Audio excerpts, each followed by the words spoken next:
The Holy Bible, New King James Version, 2 Corinthians 10.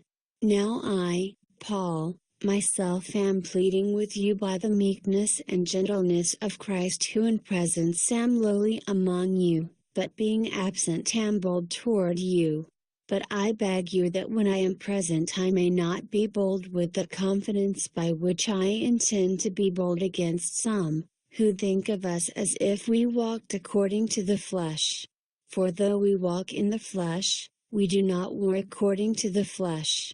For the weapons of our warfare are not carnal but mighty in God for pulling down strongholds, casting down arguments and every high thing that exalts itself against the knowledge of God, bringing every thought into captivity to the obedience of Christ, and being ready to punish all disobedience when your obedience is fulfilled. Do you look at things according to the outward appearance?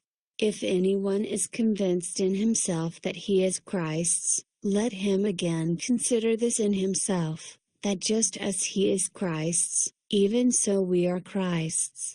For even if I should boast somewhat more about our authority, which the Lord gave us for edification and not for your destruction, I shall not be ashamed lest I seem to terrify you by letters.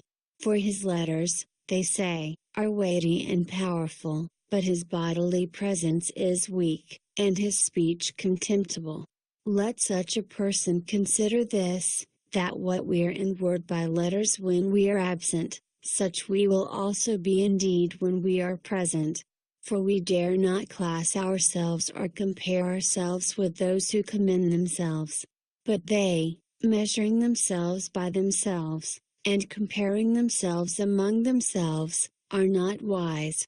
We, however, will not boast beyond measure, but within the limits of the sphere which God appointed us, a sphere which especially includes you.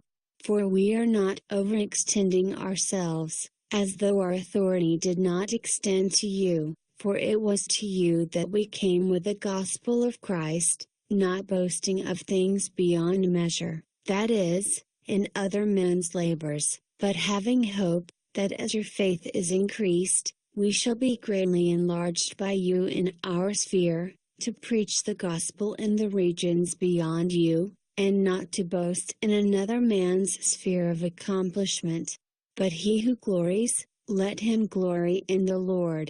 For not he who commends himself is approved, but whom the Lord commends.